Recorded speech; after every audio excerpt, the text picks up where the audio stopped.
नमस्कार। यो जापानको राजधानी टोकियो कुनै एक स्थानमा तयार पारिएको भिडियो हो यो। समाचार वा यो जानकारीसँग भिडियो सम्बन्धित छैन, तर जानकारी दिनको लागि सहज माध्यम बनाउन मात्र यो भिडियो तयार पारिएको हो। जापान सरकारले आज मात्रै जापान सरकार अन्तर्गतको एक निकायले विदेशी कामदार ल्याउने 7वटा देशहरूको सूची यसअघि सार्वजनिक गर्दै 8वटा देशबाट विदेशी कामदार ल्याउने नयाँ भिसा प्रणाली अन्तर्गत भनेकोमा आज त्यो सङ्ख्या बढाएर 9 पुर्याएको खबर सार्वजनिक भएको छ। यो सँगसँगै 9वटा देशमध्ये यसअघि 7वटा भनिएकोमा हाल 9वटा पुर्याए सँगसँगै 9औं देशको रूपमा नेपालको नाम समेत प्रस्तावित गरिएको छ। यद्यपि प्रस्ताव गरिए पनि नेपालबाट कामदार ल्याउने सम्बन्धमा यो औपचारिक निर्णय भएको हो वा होइन भन्ने आधिकारिक जानकारी वा पुष्टि हुने गरी खबर भने सार्वजनिक भएको छैन। जापानबारेका जानकार मानिनुहुने जापान सरकार अन्तर्गतको निकायमा समेत काम गर्नुहुने नेपाली विज्ञको रूपमा चिनिनुहुने श्री जिज्ञान कुमार थापाले सामाजिक सञ्जाल फेसबुकमा लेख्नु भएको समाचार अनुसार नेपाल प्रस्तावित गरिएको सुरुमा खबर सार्वजनिक भएको थियो। त्यो सँगै जापानी समाचार संस्था एनएचके यहाँको सार्वजनिक समाचार संस्था अर्थात् नेपालमा भए सरकारी समाचार संस्था भन्ने गरिन्छ। एनएचकेले पनि नेपालको नाम प्रस्तावित गरिएको भनेर खबरमा उल्लेख गरेको छ। यसै विषयलाई आधार बनाएर धेरैजसो सञ्चार माध्यम विशेषतः नेपालसँग सम्बन्धित सञ्चार माध्यमहरूले यो विषयलाई प्राथमिकताका साथ प्रकाशित गरेका छन्। यसअघि 7वटा देशको नाम प्रस्तावित गरिएकोमा थाइल्यान्ड, फिलिपिन्स, चीन लगायतका देशहरू थिए, जसमा नेपालको नाम समावेश थिएन। तर आज गरिएको निर्णयपछि नेपालको नाम समेत थपिएको भन्ने खबरले जापान वैदेशिक रोजगारीमा जान इच्छुक वा आकाङ्क्षा राख्ने दशौँ हजार नेपाली युवाहरूलाई एउटा खुसी तुल्याएको छ। किनभने जापान नभए पनि अन्य कुनै पनि मुलुक सस्तो श्रम बजारमा जाने ती नेपाली युवाहरू यो खबर सँगसँगै उत्साहित भएका छन् कि अब दक्षिण कोरियामा जसरी गइराखेका छन् सरकारी कोटा अन्तर्गत कामदारको रूपमा, त्यसै गरी जापान पनि जान पाइने र त्यहाँ राम्रो आम्दानी हुने उनीहरूको ठन्याइ छ।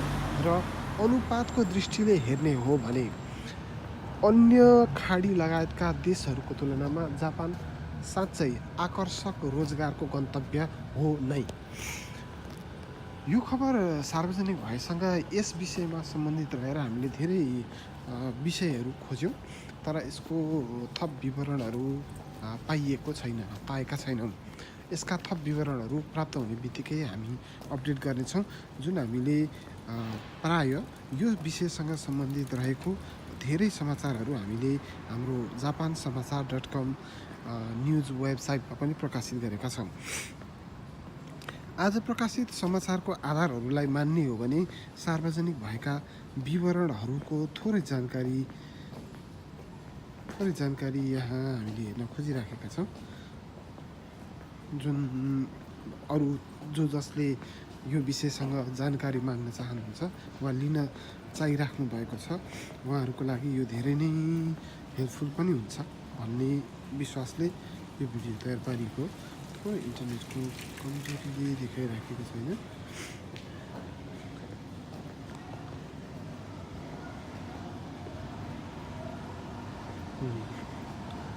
यही विषयलाई जोडौँ थोरै।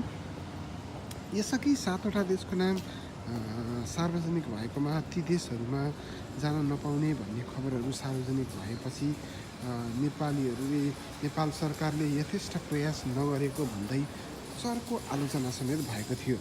त्यो चर्को आलोचनाका बीच नेपाल सरकारले के कस्तो प्रयास गर्यो वा यही हालकै प्रयास जहाँ पुगेर रोकिराखेको थियो त्यही प्रयासका बावजुद पनि नेपालबाट कामदार ल्याउनु जापानले आफ्नो दृष्टिकोणले चाहिँ लाभकर छ भन्ने सोचेर हो यो विषयमा थप निर्णय गरेको हो।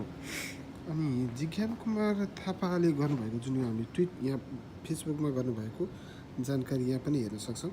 जापानले विदेशी कामदार ल्याउने 8वटा देश भनेकोमा एक थप गरी 9वटाबाट ल्याउने भएको छ। 8औँमा मङ्गोलिया र 9औँमा नेपाल परेको छ भनेर उहाँले जानकारीहरू पनि सेयर गर्नुभएको छ।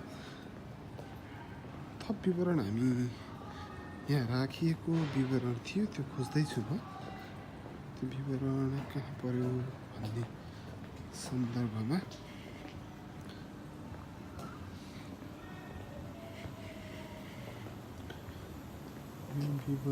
विवरणहरू राखिएको ओके फेला पर्यो।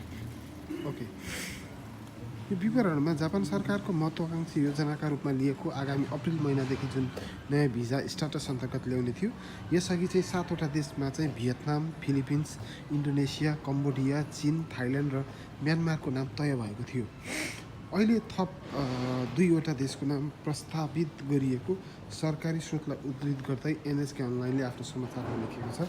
प्रस्तावित देशहरूको नाममा मङ्गोलिया 8औँ नम्बरमा छ भने 9औँमा नेपाल परेको छ। यो प्रस्तावित हो, तर निर्णय वा पक्का भइसकेको भने होइन।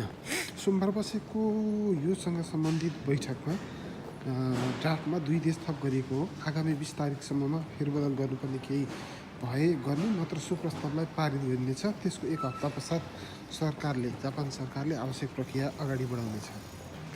जापान सरकारले श्रमिक अभाव कम गर्न बढीभन्दा बढी विदेशी कामदार ल्याउने नीति अख्तियार गरेको छ। विशेषतः सन् 2020मा आयोजना गर्न लागि पारा ओलम्पिक तथा ओलम्पिक खेलको समयमा जापानलाई सबैभन्दा धेरै कामदार आवश्यक पर्छ। त्यसैले पनि अप्रिल महिनाबाट नै जापान सरकारले आगामी 2020को ओलम्पिक समय अगाडि नै थप विदेशी कामदार करिब 1 लाख विदेशी कामदार ल्याइसक्ने योजना वा लक्ष्य राखेको छ।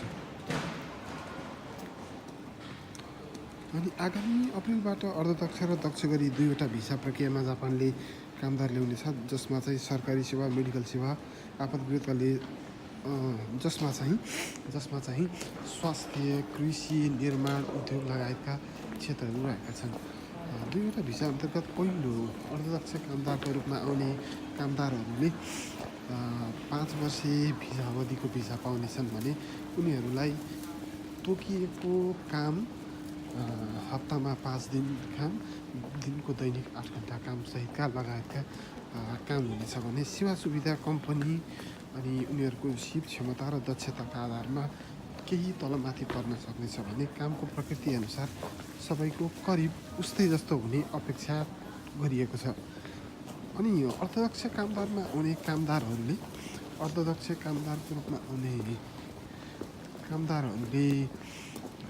जापानमा आएर 5 वर्ष भिसाको अवधिमा आफू त आउन पाउनेछन्, तर आफ्ना परिवारका सदस्यहरू भने ल्याउन पाउने छैनन्। तर दक्ष कामदारको रूपमा आउने, जसलाई विशेष भिसा अन्तर्गत ल्याउने भनिएको छ, उनीहरूले भने आफ्ना परिवारका सदस्यहरू पनि ल्याउन पाउनेछन्। त्यसो त सुरुमा उनीहरूको भिसाको अवधि पनि 5 वर्ष हुनेछ। र थप सुविधा भनेका त्यस्ता व्यक्तिहरू विशेष क्षमता, दक्षता भएकाहरू हुनेछन् र उनीहरूले आफ्ना परिवारका सदस्यता ल्याउन पाउनेछन् नै। साथै उनीहरूलाई जापानमा लामो समय रहनको लागि अर्को पटक वा त्यसपछि भिसा एप्लाई लगायतका अन्य प्रक्रियाहरू 5 वर्ष भिसा अन्तर्गत अर्धदक्ष कामदारको रूपमा आएकाहरूको तुलनामा धेरै सहजता हुने व्यवस्था गरिने बताइएको छ, जुन खबरहरू सार्वजनिक भइरहेका छन्। यद्यपि जापानको तल्लो तथा माथिल्लो संसदबाट यो पारित हुने क्रममा प्रधानमन्त्री सिन्जो आबे सरकारको दलले ठुलो प्रतिरोधको प्रतिवाद सहन परेको थियो।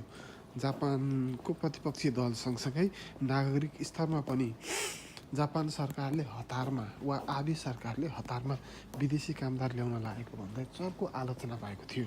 र यसमा आबे सरकारले आफ्नो बचाउ गर्दै देश उच्च श्रमिक अभावबाट गुज्रिरहेको भन्दै विदेशी कामदार ल्याउने विकल्प बाहेक आफूहरूसँग वा जापानको लागि अर्को विकल्प नरहेको बताएको छ। जापानलाई सन् 2020मा आयोजना हुने ओलम्पिक र पारा ओलम्पिक खेलको समयमा सबैभन्दा बढी कामदार आवश्यकता पर्दछ, जुन समयमा विदेशी पर्यटकहरूको सङ्ख्या उच्च हुनेछ भने निर्माण गरिनुपर्ने क्षेत्र सँगसँगै उत्पादन पनि बढाउनु पर्ने मुख्य समय हुन्छ। त्यसै भएर पनि यो विषयलाई धेरै प्राथमिकताका साथ राखेर जापान सरकारले थप विदेशी कामदार आगामी अप्रिल महिना सन् 2019को अप्रिल महिनाबाटै अगाडि बढाउने प्रक्रिया तीव्रताका साथ अगाडि बढाएको छ। आज सार्वजनिक भएका विषय योसँग सम्बन्धित विषयका खबर यति नै हुन्। योभन्दा थप विवरण छैन। मात्र नेपालको नाम पर्ने सम्भावना करिब निश्चित देखिएको छ। तथापि यो पूर्ण निर्णय भएर पारित भइसकेको भने छैन र यस विषयमा थोरै छलफल गरेर मात्र केही सातामा निर्णय गरिने भनेर चाहिँ खबरमा बताइएको छ। यति नै हुन् आजको यो विषयसँग सम्बन्धित खबरहरू। तपाईँहरूलाई यो जानकारी दिनको लागि मात्रै भिडियो बनाइएको बाटोमा हिँडिरहेको अवस्थामा योभन्दा अन्य विषय वा यो बोल्ने क्रममा केही शब्दहरू तलमाथि परे पनि मुख्य विषयको भाव वा सारांश भने चाहिँ त्यही नै हो। जापान सरकारले ल्याउने विदेशी कामदारहरूको सूचीको देशमा नेपाल पनि परेको छ 9 नम्बरमा र सम्भवतः नेपालबाट पनि अब कामदारको रूपमा नेपालीहरू आउन पाउनेछन्, दक्ष तथा अर्धदक्ष। र यो तोकिएको क्षेत्र 14वटा क्षेत्रमध्ये नेपालबाट 14वटै क्षेत्रमा आउन पाउने हुन् वा नेपालको लागि कुनै क्षेत्रहरू तोकिने हुन्, त्यो चाहिँ खुलिसकेको छैन। हाललाई यही नै विषय हुन्। तपाईँहरू सबैलाई धन्यवाद यो भिडियो समाचारको लागि।